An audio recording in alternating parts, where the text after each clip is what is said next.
was a long day. Gutom ako. Tara, Makdo.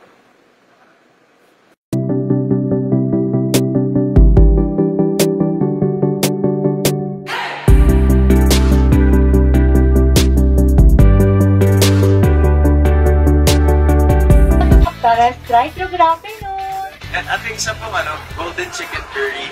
One solid busog meal golden chicken curry.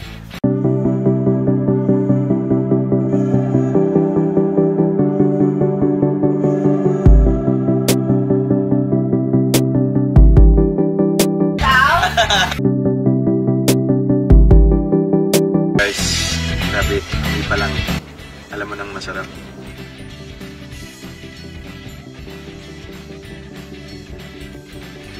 Alam nyo guys, that's what I appreciate about McDonald's when they come out with new meals to offer to the Filipino consumers. Kasi sobrang huling-huli yung lasang Pinoy. Because ako personally, mahilig talaga ako sa sa mga matatamis na ulam. So with this, halo-halo siya, and I also like spicy. So ramdam na ramdam yung sipa ng spice, pero yung dulo niya may tamis pa rin. At dahil sulit busog meal to. Extra rice. Kaya guys, kung gusto niyo ng masarap at nakakabusog na meal, try nyo na tong bagong Golden Crispy Chicken Curry Filet sulit busog meal ng McDonald's for only 99 pesos. Aba, may extra rice ka pa. Cheers! Hello Captain fans! So napakinggan ninyo mga kasembreros ha. Bago lang to na post ni Sir Alden sa kanyang Facebook at saka sa kanyang Instagram account mga kasembreros, no? Itong McDo meal nga mga kasembreros. Hindi ko alam kung sa kanya itong dito pinag-shootan nila mga kasembreros kasi nag-drive-thru kasi siya, di ba? Tapos parang bumili siya ng bagong meal na offer nga ng McDo na sulit busog meals na crispy chicken mga kasembreros. Pero yun po, no, parang bumili siya tapos kumain. And sabi niya nung una, oh, it was a long day, nagutom ako at tara McDo, drive-thru. Wow guys, amoy pa lang. So, nung nabili na niya, sabi niya, wow guys, amoy pa lang, alam mo nang masarap. And sabi pa niya, that's what I appreciate about McDonald's when they come out with new meals to offer to the Filipino consumers. Kasi sobrang huling-huli yung lasang Pinoy. Kasi ako personally, sabi niya, mahilig talaga siya, no, sa matatamis na ulam. So kahit ako din, no, so with this, halo-halo siya. So I also like spicy, ramdam na ramdam mo yung sipa ng spice, pero yung dulo niya may tamis pa rin. At dahil sulit busog meals to, may extra rice siya, no. Kaya guys, kung gusto nyo ng masarap at nakakabusog na meal, try nyo na tong Golden Crispy Chicken Curry Filet. Sulit busog meals na McDonald's for only 99 pesos. Aba, may extra rice ka pa. Cheers, sabi niyang ganun, mga kasembreros and mga ka-fanatics. So, hindi ko lang alam kung sa kanya ito, no? Kasi yung mga tao din nagtinginan, no, nung dumating si Sir Alden, mga kasembreros. And then ito, nag-post si Sir Alden, no, ng isang view doon sa Italy, mga kasembreros, Como Castello del Nero or Castello del Nero, mga kasembreros.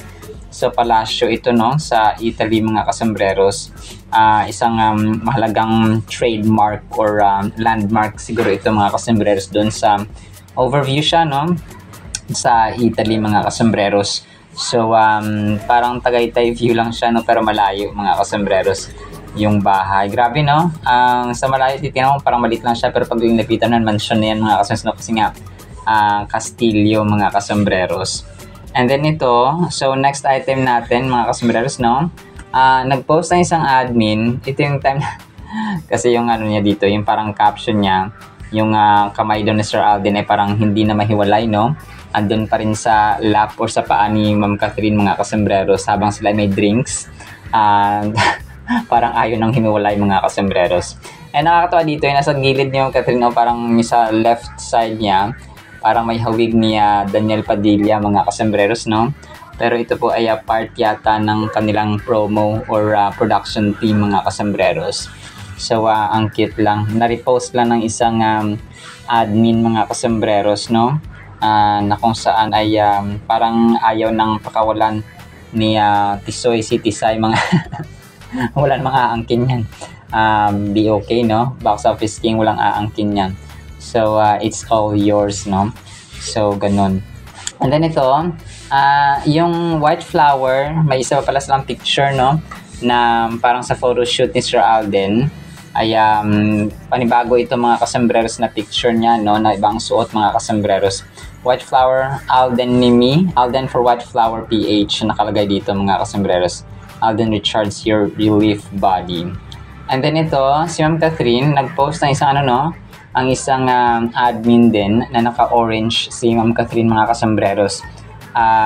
Tapos yung isa dito ay meron siyang flower, no?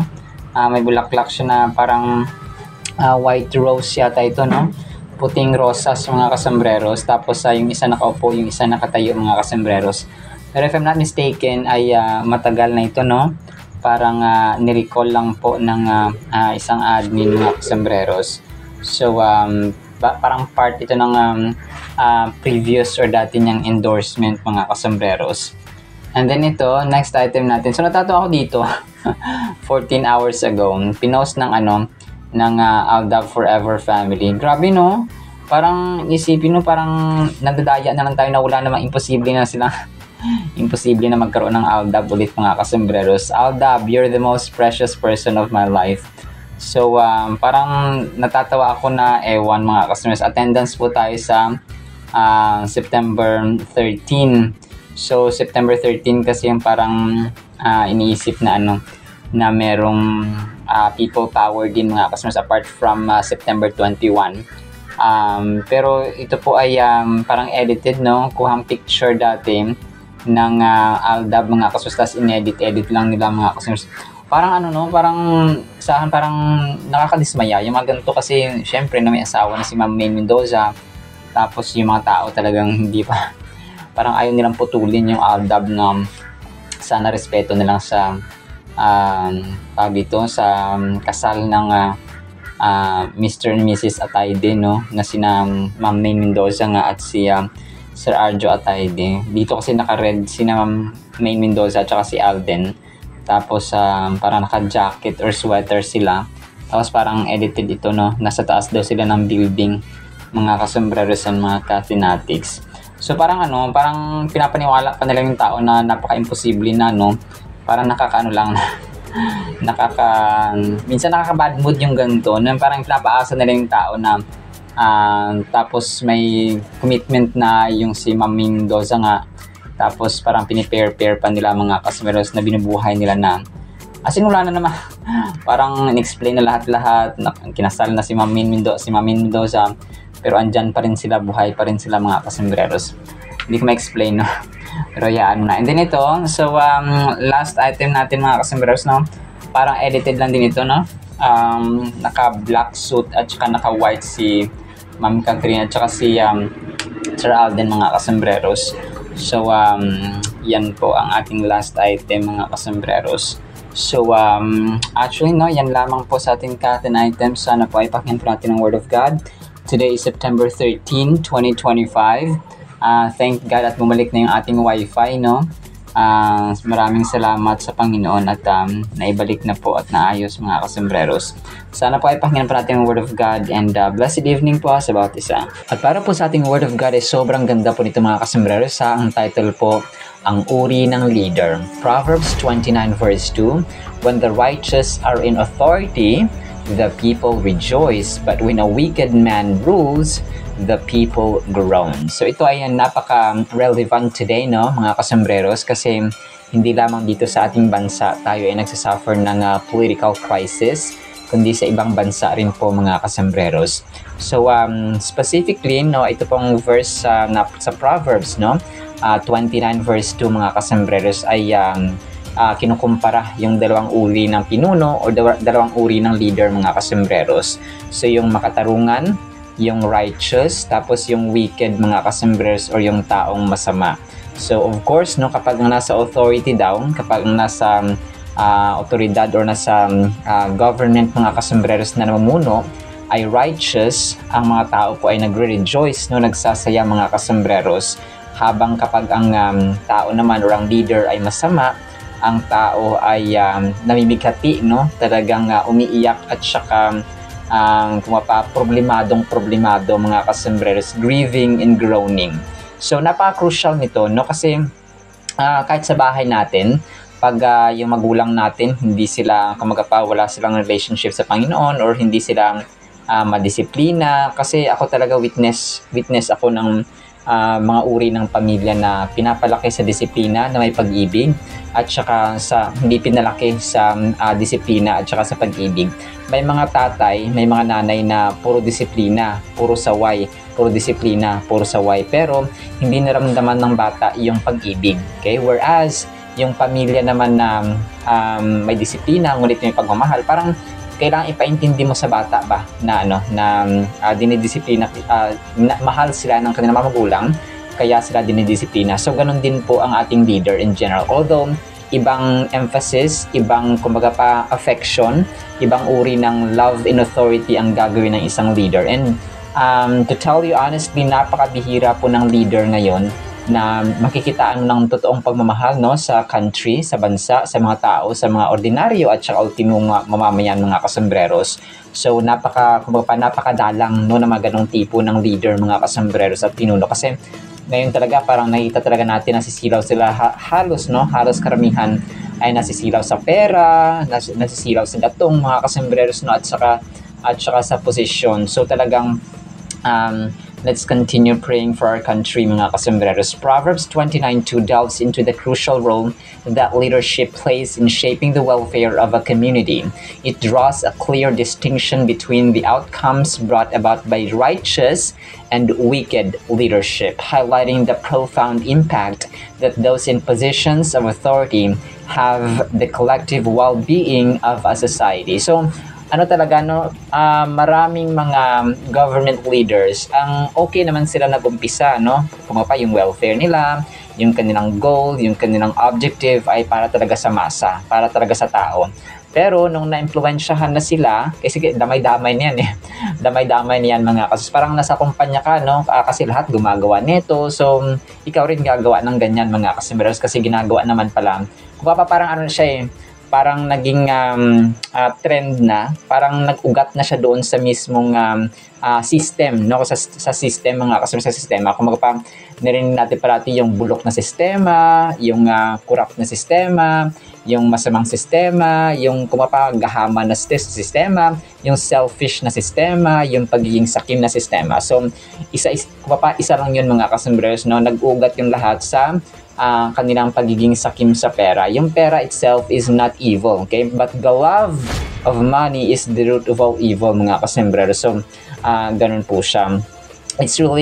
This one is really awakening sa atin, mga kasembreros, no? And meron pa akong narinig dito na parang nakita ko na September 21. So, apart from September 13, September 21 para magkakaroon ng people's power, mga kasembreros. No, let's continue praying for our country, no?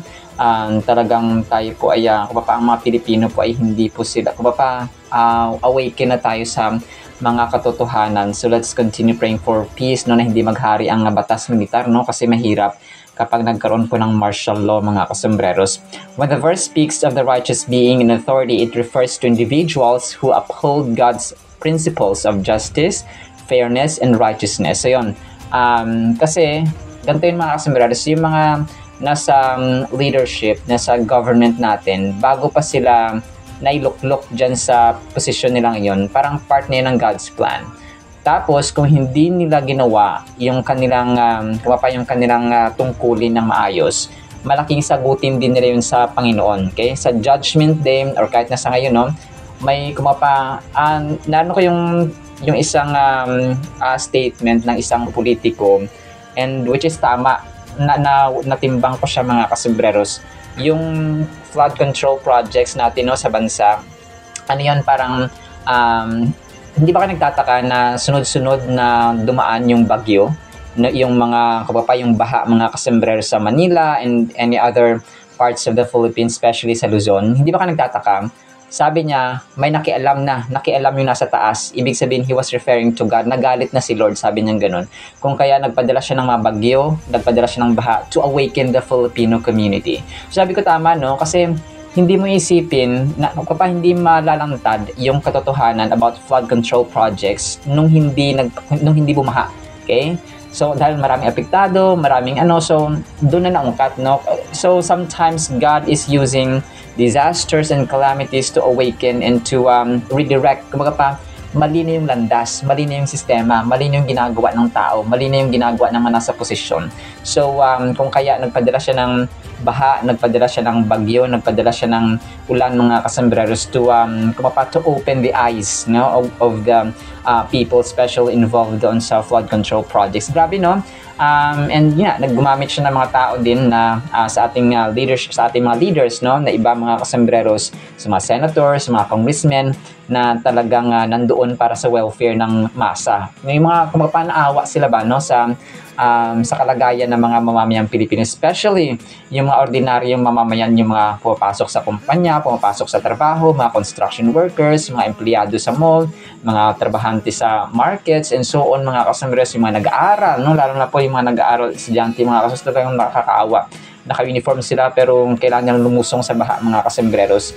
But sometimes, no, pinopostpone din naman yung klase, but not all the time. Kung sunod-sunod ba naman at saka isang buwan na may baha, mga kasambreros, at saka bagyo, so hindi naman pwedeng postpone palagi. So nakita natin yung movement ng Panginoon, yung working niya, amazing siya gumalaw, no? Sometimes nagpapadala siya ng mga sakit, no, ng mga karamdaman to awaken you up na ay mali na yung lifestyle mo, mali na yung kinakain mo, mali na yung way of your eating mo, mali na yung ginagawa mo, bisyo dito, bisyo doon, tapos kulang sa pagkain at saka nagpapalipas ng gutom and so on. So yun siya, mga kasambreros. And yun nga, no, in a leadership sa atin, pinapanalangin ko talaga na magkaroon ng David leadership ba, yung taong malapit sa Panginoon, yung leader na malapit sa Panginoon para nagre-rejoice ang buong nation, mga kasambreros. Pansin natin kapag tulad sa Nepal at sa ibang bansa, talagang galit na galit at saka nag-groan, no, kapag ang tao ay sinusuppress at saka inaapi-api ng mahabang panahon. Doon na, no, talaga makikialam at saka magpaparusa na talaga ang Panginoon, mga kasambreros. So let's continue praying po sa ating country, at saka sa mga leaders po natin sa ating gobyerno. A righteous ruler serves as a moral compass for the nation, guiding its people towards righteousness and prosperity. So ito yung taong or leader na matuwid, mga kasambreros, pinunong matuwid na nililid ang ginaguide ba yung mga tao at ang kanya mga nasasakupan sa tunay na kabutihan at saka tamang pamamalakad, mga kasambreros. Hindi man perfecto, no? Hindi man tayo naghahanap ng perfectong leader. Yung leader lang talaga na may takot sa Diyos, na may takot sa kasamaan, at saka galit sa masama, mga kasambreros, galit sa korupsyon, no? Yun talaga yun. Sabi nga ng mga ibang mga politicians, hindi mahirap ang Pilipinas, sadyang kinukurap lang po yung pera natin, no? Yung pera ng mga tao, yung mga taxes. Narinig ko sila Vice Ganda, nagrereklamo na rin sila, no? Sila Karil, and marami pa, si Sir Alden, of course, no? Sobrang dami, mga kasambreros. But let's continue praying for healing, no, sa ating bansa, mga kasambreros, na magkaroon po tayo ng leader na matuwid at matapat. Alright, sinama sa ating Word of God, nawa po ipagpalain po tayo ng pag-ibig, pananampalataya, pag-asa, righteous leader na nagmumula po sa ating Panginoong Jesus. In Jesus' mighty name we pray. Amen and amen. See you sa next segment, mga kasambreros, and paalam po. I love you all.